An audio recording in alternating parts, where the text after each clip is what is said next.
Welcome to BNEWS Weekly. I'm Phil Gallagher along with BNEWS Director Rich Hosford, BNEWS reporters Tad Stefanak and Robert Paris, Peter Brown with the weather, Jolie Atwood with the community calendar, and Anthony welcoming Anthony Matos with BNEWS Sports.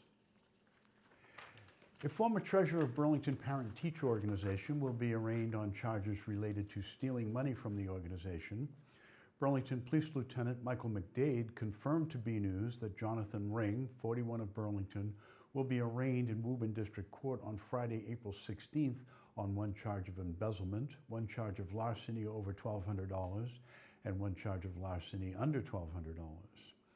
Lieutenant McDade said that the charges stem from the improper use of a Francis Wyman PTO's credit card that Ring had in his possession when he was the organization's treasurer. Ring was the treasurer of the organization for 3 years and ended his term when this situation arose in the fall of 2020.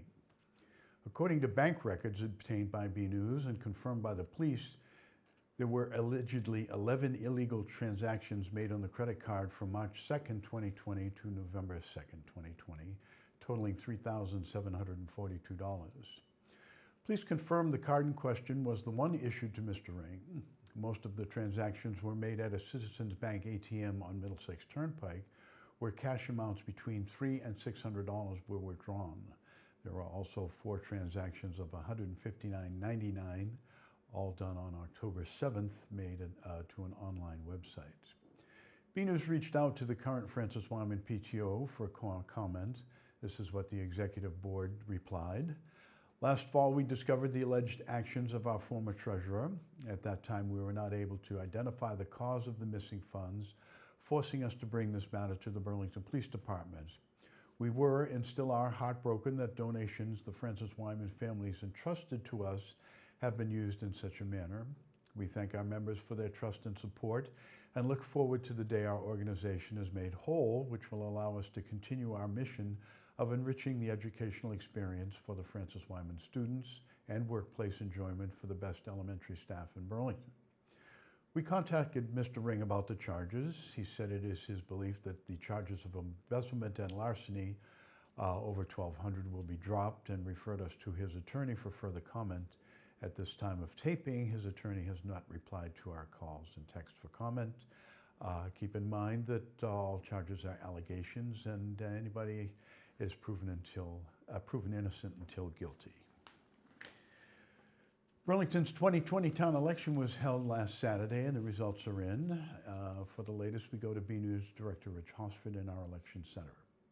Hello, and welcome to our BNEWS Election Center. The 2021 Burlington town election is over, and we know the winners of the town-wide competitive races. There were 3 candidates in the race for the 2 open seats for the Board of Selectmen. Incumbents Mike Runyon and Joe Morandi were challenged by longtime town meeting member Sherry Ellis. Both incumbents won re-election, though it was close, with Runyon garnering 1,649 votes, Morandi taking 1,581, and Ellis coming in with 1,520. Live election night coverage host Alan Fold and I spoke to all 3 candidates after the polls closed. Let's start with Mike Runyon answering a question about what he thinks are the priorities of the board as we start to see the end of the pandemic. Well, we've got, obviously, I think everyone is well aware that we've got a substantial budget deficit with the lack of meals tax, rooms tax. People don't think about the rooms tax, but they've been hit very, very hard, if not harder than the restaurants. We're probably looking at, maybe right now, 6 or 7 million. By September, maybe a $10 million deficit. We've really got our work cut out for us. How are we going to do that without just laying it on the taxpayer? So I am determined to work really hard to find solutions to overcome that deficit and avoid, a hefty tax increase come December. And here is Joe Morandi answering the same question. I've always said my priorities are the taxes in this town. Without the tax rate from the commercial side and the tax rate from the residential side, we don't go anywhere. I'm so proud of the Board of Selectmen right now. We haven't had a layoff. We haven't had anything slow down, no glitches. We've really tightened the budget. We've done some great things. Who knows what the future's going to hold, but that's our job. Our job is to sit there and answer tough questions from people. Our job is to do the right thing for the town of Burlington. We asked Sherry Ellis, since she did receive considerable support, if she might run again in the future. Here is what she had to say. I expect you will see me around town meeting. Again, as I said, I'm going to continue the work I do now. We brought a lot of issues forward that I think we need to address as a town, and I think that's where I'm going to continue, and we'll see where it goes from here. In the race for the Shawshing Tech School Committee, there were 2 candidates for 1 open seat. Both candidates were newcomers, as the previous occupant decided not to run again this year. In the end, accountant and small business owner Christine Kim beat out Shawshing alum Michael Kelly with 1,556 votes to 883. We asked Christine Kim what she saw as the most pressing issues facing the vocational school district. I would say, the superintendent's coming up. That's the big issue right now. Some technology stuff and infrastructure. They just finished the budget, so that's going to be a little bit of time now. Those are the main things. Okay. All the things that come up. Finally, there were 2 candidates on the ballot for the 5-year town clerk seat, incumbent Amy Warfield and challenger Joseph Welch. Warfield won the race handily with a vote total 2,330 to 417. We asked her about how the office was impacted in the last year and what that means going forward. Coming out of the pandemic, I think for the whole town is getting all of our employees back into our regular offices and getting back into the work routine that we had maybe pre-pandemic. It's not going to be the normal, but it's going to be a new normal. And so understanding that. And then there are a couple of projects that we got started on kind of in 2019. We had to, with presidential elections and everything in 2020, that was going to make a busy year anyway, and then dealing with the pandemic and the different types of town meetings. So kind of evaluating all those things that we did differently and identifying what worked well, what didn't work well, and putting together some new ideas for things like that. So there you have the results of the Challenge Town-wide races. You can find all the results on our website at bcattv.org/bnews/bnews election center. Thanks for watching. Burlington public school leaders are preparing for the middle school to switch from a hybrid model to full in-person later this month, with the high school to do the same in early May. Superintendent Eric Connie said the plan is to have all Marshall Simons Middle School students in the school for full days, 5 days a week, starting on Monday, April 26th.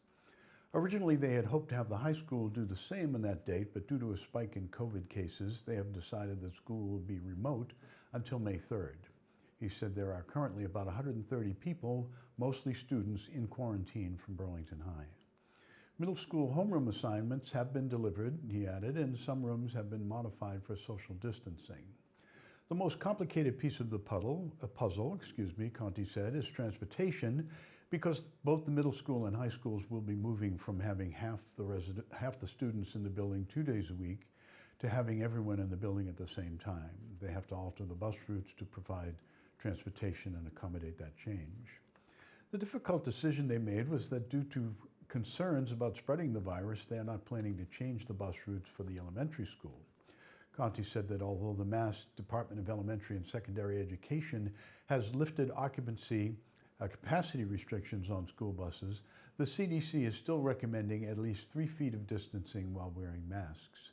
Due to this, they are keeping the current policy of 1 child per seat until family members are on the same bus and can sit together, unless family members are sitting together. Burlington Public Schools have a new Director of Diversity, Equity, and Inclusion, Mr. Raymond Porch. BNEWS Director Rich Hosford spoke to him and Assistant Superintendent Patrick Larkin about the position and has this report.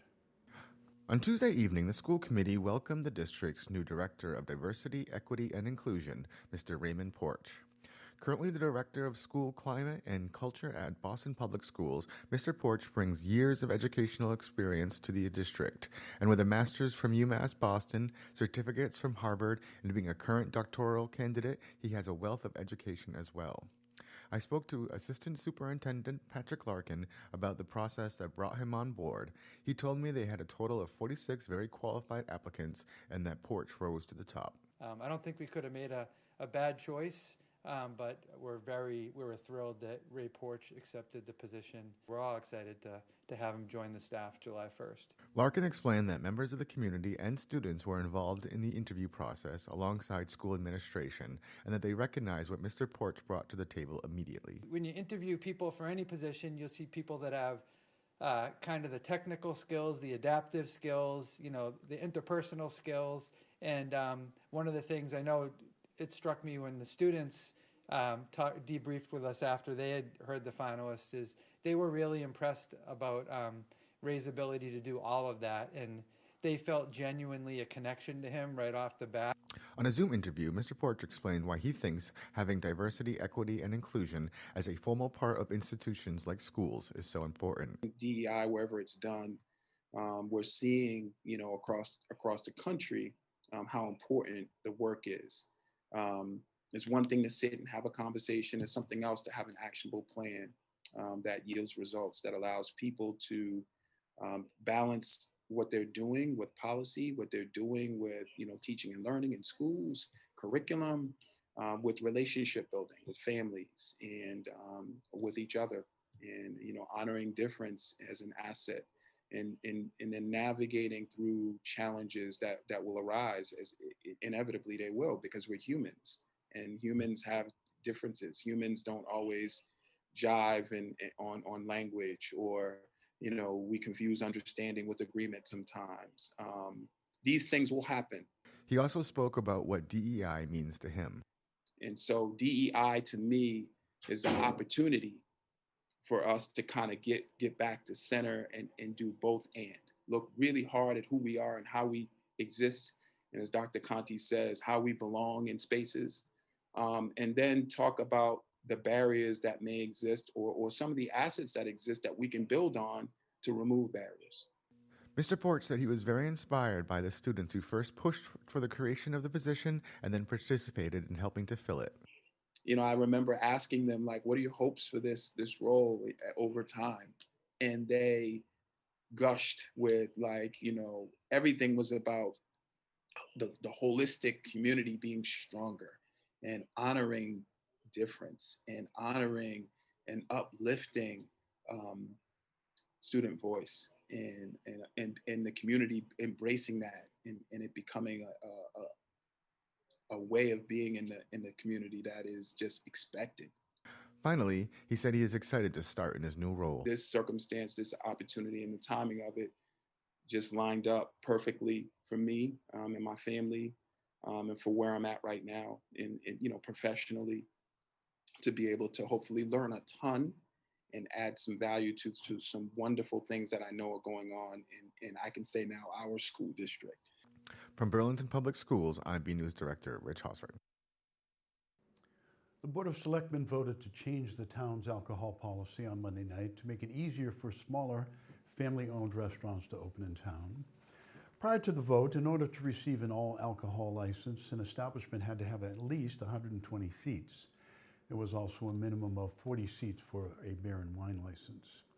During the March 8 meeting, then Chairman Joe Morandi and Selectman Bob Hogan, the two members of the alcohol subcommittee, said the numbers were too high and prohibited locally owned restaurants from obtaining licenses, and the town is trying to attract just such establishments in the town center. This week, Hogan added that he had heard from property owners in town who verified that the current minimum seat requirements were limiting their ability to attract locally owned restaurants to their properties. Other members of the board said they agreed with the proposal to reduce the seating minimums. Selectman Mike Runyon said that the pandemic made it clear how important restaurants and hotels are to the town's finances, and that this change is to help support new ventures is long overdue. In the end, the board voted to change the alcohol policy to a minimum of 30 seats for all alcohol licenses and 20 seats for a beer and wine license. The Board of Selectmen voted to approve the use of beer and wine liquor licenses for one business and strongly indicated they will approve an all-alcohol license for another during Monday night's meeting. The beer and wine license was granted to the incoming Japanese grill restaurant Gyaikaku, which will be located in the new village at Burlington Mall in the former Sears Tire and Battery location at 85 Middlesex Turnpike. According to the business's website, there are over 700 of these establishments worldwide, and this would be its 4th location in Massachusetts. During the board meeting, attorney Mark Vaughn of Reamer and Braunstein, who is representing the company, said the restaurant is meant to be a unique dining experience for customers, allowing to cook their food at a smokeless grill built into the table. The restaurant will have 102 seats and is expected to open as early as this June. The all-alcohol license under consideration would be for X-Golf Burlington, a golf simulator business in the process of getting approval to open in a portion of the former Chuck E. Cheese building at 10 Wall Street. Attorney Vaughn, also representing this business, said they are planning to have 7 simulator bays with seating in each one and a restaurant-style seating area in the middle of the establishment. He said the golf simulators are state-of-the-art and offer players the opportunity to play in real-life courses they have seen on television. Members of the board said they were excited about the new building and indicated strongly they would approve the license once the business gets through the special permits process with the planning board. Chairman Jimmy Tigas said normally the board does not approve liquor licenses until the other boards have fully signed off on the project. The hearing was continued until the next board meeting on April 26. In other restaurant news, Karma Asian Fusion has just opened its 4th location at the Burlington Mall on Monday, April 12. This restaurant serves a wide variety of Japanese and Chinese delicacies. BNEWS reporter Robert Paris went to check it out and has this look. Hey everyone, I'm BNEWS reporter Robert Paris. We're here at the Burlington Mall for the grand opening of Karma. Let's go check it out and see what's happening inside.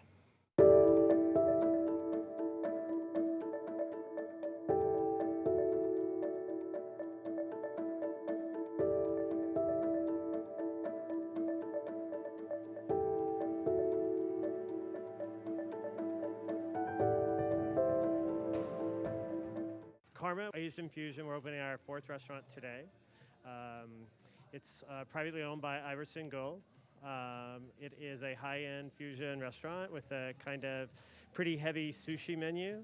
Karma offers a wide variety of Cantonese dishes, as well as Japanese sushi and other specialty items. We have Karma 3 layers. It's 3 pieces of sushi. It's in a fusion sauce. It's one of our most popular things. And then we also have some authentic Cantonese dishes. Some you've heard, like General Gao's chicken. We also have a fantastic sweet and sour pork. So you have a little bit of both. With 3 other locations around the Commonwealth, Karma thought Burlington would be the best fit for foodies. Burlington is, just north of Boston, but it's a great suburb with a lot of people have moved here, and it's become its own little entity in and of itself. And we just felt like the Burlington Mall was a great location to be part of the community and be seen by the community. And it's a great way for us to become part of the Burlington community. On Monday, April 12th, the establishment held the grand opening. Grand opening, we had the lion dance for good luck. We also had a few Patriots players here wishing us good luck. They're great friends with Iverson as well. It was a chance to showcase our restaurant and some signature dishes to some of our friends and family members that have supported us in our opening and have supported Iverson in his 16 years in the restaurant business. As they sell into their new location at the Burlington Mall, Karma is ready to bring the Asian dining experience to your table. We hope they feel like they were taken care of by their family, because we like to feel like we're just one big family. We hope that they see some really cool art, this original piece of art behind me, some really cool art. They experience really great food, some great craft cocktails, that they have a great time. We chose the name Karma because we want to give out good karma to get good karma. And we just want everybody to feel like this is a whole dining experience. From down here at Karma at the Burlington Mall, I'm Robert Paris for BNews. The Burlington Cub Scout leader has been recognized with a regional honorific for her diligent work with Scouts in town. Linda McNamee, Assistant Cub Master for PAC 105, also the president here at BCAT, I might add, has been awarded the Flintlock District Cub Scout Leader of the Year by the regional scouting organization, the Spirit of Adventure Council.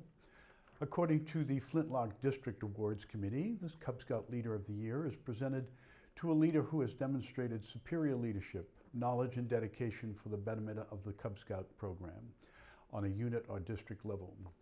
McNamee, who has worn many hats with the Scouts, including Den Leader, PAC Committee Chair, and Cub Master, along with her current roles, said she was pleased to be named the district's Cub Scout Leader of the Year.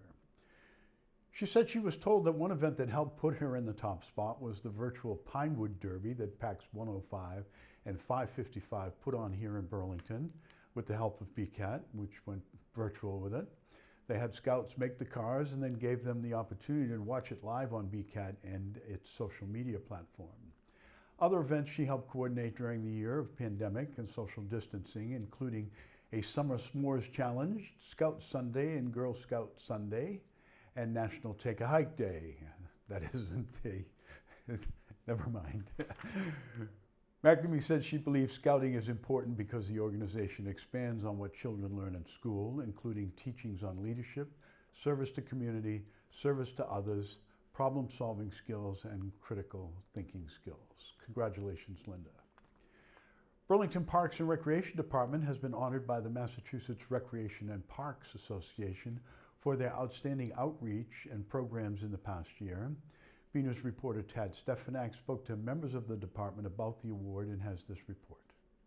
The Burlington Parks and Recreation Department was recently awarded a commendation by the Massachusetts Recreation and Parks Association for excellence in program outreach, a team effort by the rec staff during an exceptionally challenging year for all of us. You know, our response and led by the program staff was we had to cancel the last 2 weeks of our winter session.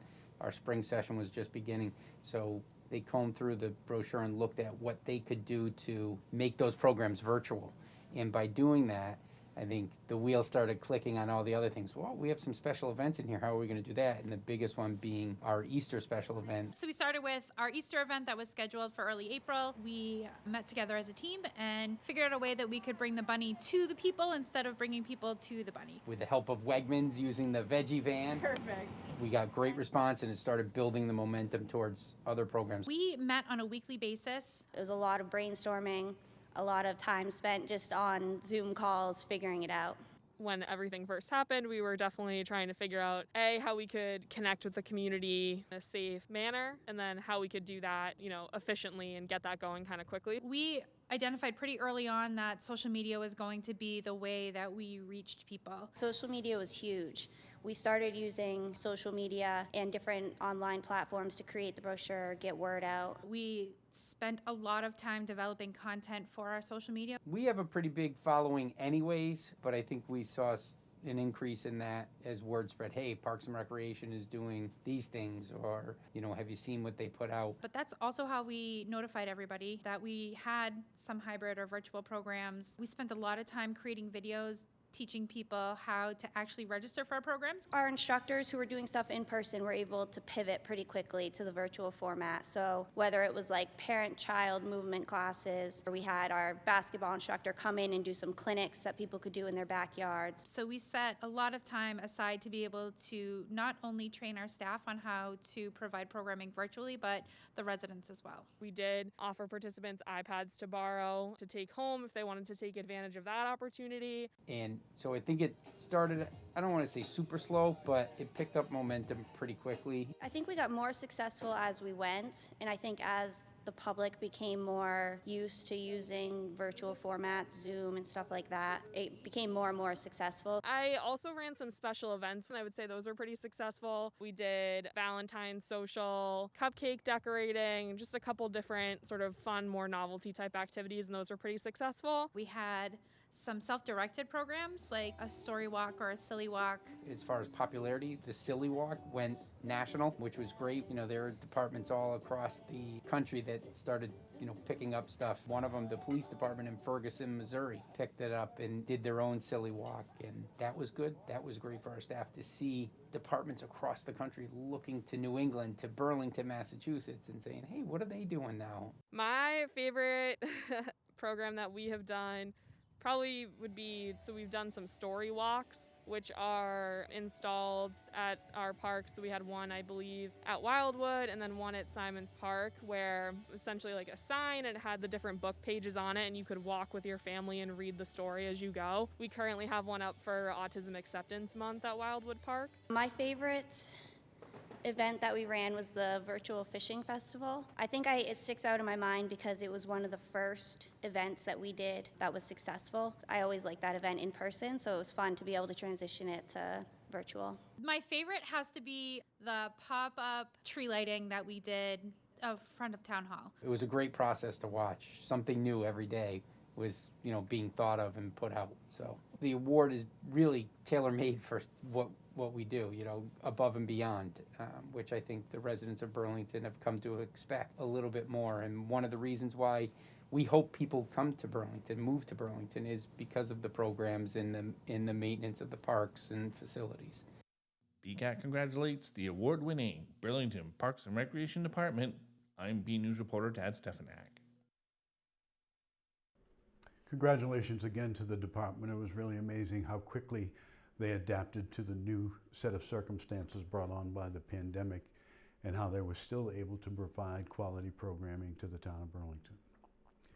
The modified fall sports season number 2 is well underway, and the Red Devils continue to play hard. For the latest action, we go to Anthony Matos, filling in for Liz Gillespie in this week's sports report. Hey everyone, I'm Anthony Matos for your weekly sports report. Fall session 2 is winding down at BHS, and we have the scoop on what has been happening. Girls and boys track had a home meet on Saturday, April 10th at Marshall Simons Middle School. Sophomore Grace Hannafin finished in first place during the 300 meter. She also had a time of 41.1, breaking the previous indoor 300 meter school record of 42.3. Girls lost to the Red Raiders 67-33, while the boys finished the meet with a 74-26 victory. The girls dropped to 1-3 on the season, and the boys are 4-0. Both teams were originally scheduled to face the Watertown Red Raiders on Saturday, April 17th. However, due to COVID protocols, this meet is to be determined. Girls swimming had a virtual meet on Saturday, April 10th at the North Suburban YMCA in Woburn. The team lost to the Warriors in the meet. Burlington drops to 1-3, and their final virtual meet will either be held on April 17th or April 24th, pending the relief of COVID restrictions. Girls varsity volleyball were supposed to verse the Melrose Red Raiders on Saturday, April 10th in Melrose, and then the 13th in Burlington. Both of these games were canceled due to COVID protocols. Currently varsity is standing at 6-1 on the season. They'll head to Watertown on Saturday, April 17th to take on the Red Raiders. Boys varsity football took on the Melrose Red Raiders on Saturday, April 10th. We have some highlights.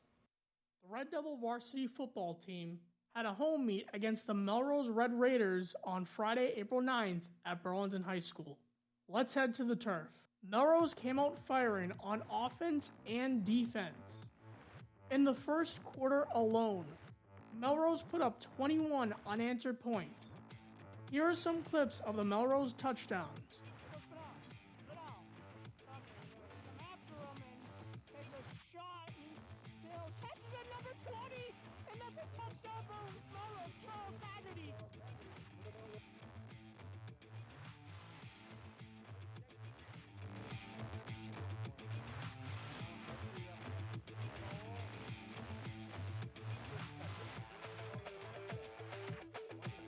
The Red Raiders then added 1 field goal and 2 more touchdowns in the second.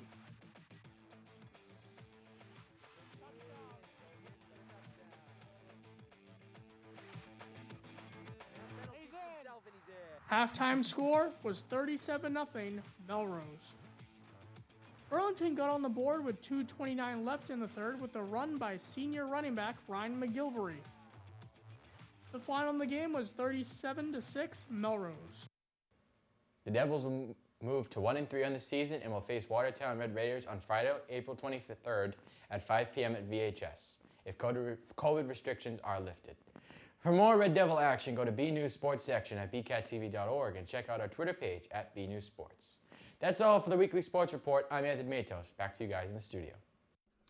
As of Thursday, April 15, 2 varsity games will be live streamed on BCAT. The first will be the girls and boys indoor track teams, who are having a meet on Saturday, April 17th at 1 p.m. at Burlington High School. Second, girls varsity volleyball will have a game on Tuesday, April 20 at Burlington High School.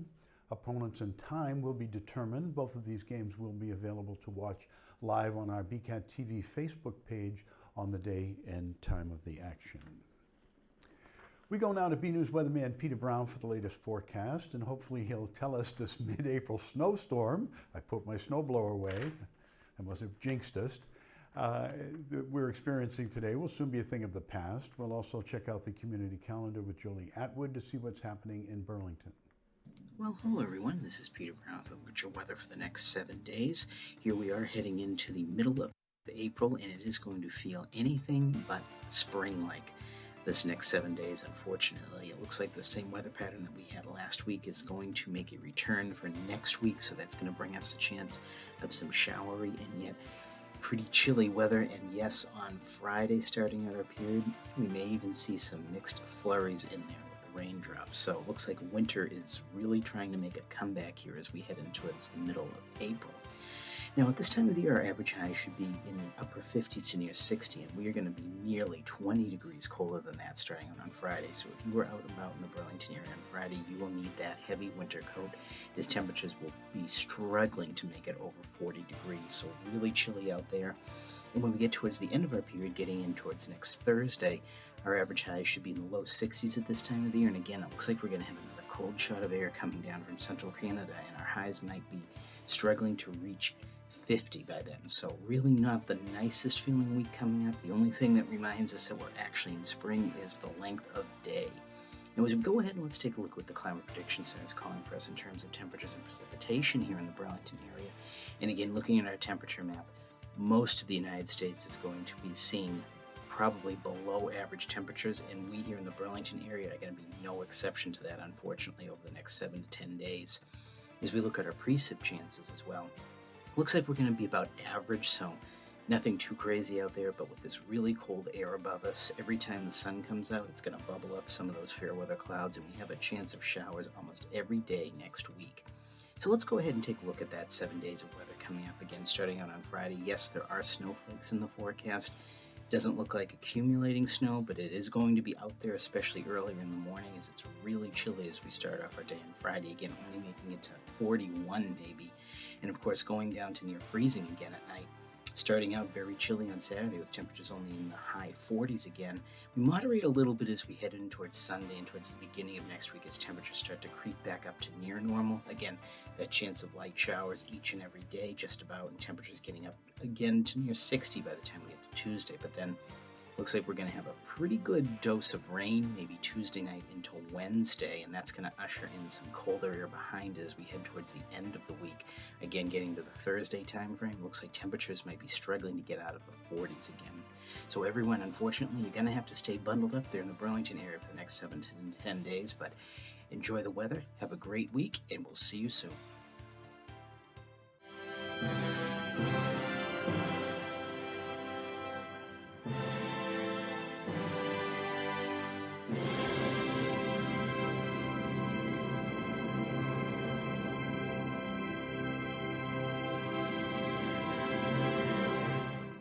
I'm Jolie Atwood, and this is your community calendar. Let's explore what this world has to offer. On April 19th through the 23rd, from 9 a.m. to 12 p.m., Mass Audubon is having a virtual spring vacation camp. Kids ages 5 to 8 are welcome. Pre-registration is required. For more about the vacation week and to sign up, go to massaudubon.org. It is time to take your creativity to the table. On Wednesday, April 21st from 7 to 8 p.m., the Burlington Parks and Recreation Department is having a virtual paint night event. Pre-registration is required. To register, go to burlingtonrecreation.org. Take a ride for a cause. Through April 25th, the Massachusetts Breast Cancer Coalition is having a family-friendly virtual bike-a-thon. Pre-registration is required. For more info, go to mbcc.org/bike or call 800-649-MBCC. I'm Jolie Atwood, and that was your community calendar. Another week, another photo to highlight. This week, features a group of birds who look like they are plotting something, a murder perhaps. It was sent in by a young Burlington resident, Gwyneth McNamee, and shows a group of crows known as a murder of crows on a fence in her backyard. Thanks for the photo, Gwyneth. We'd like to see your photos. They could be of your spring activities, your flowers, a family trip, or just everyday moments, whatever you think is interesting and want to share. Email your photos to bcat@bcattv.org with the subject line Photo of the Week. Okay, that's it from the news desk here at BNEWS Weekly. I'm Phil Gallagher, along with Rich Hosford, Tad Stefanak, Robert Paris, Julie Atwood, Peter Brown, and Anthony Matos. Thank you for joining us.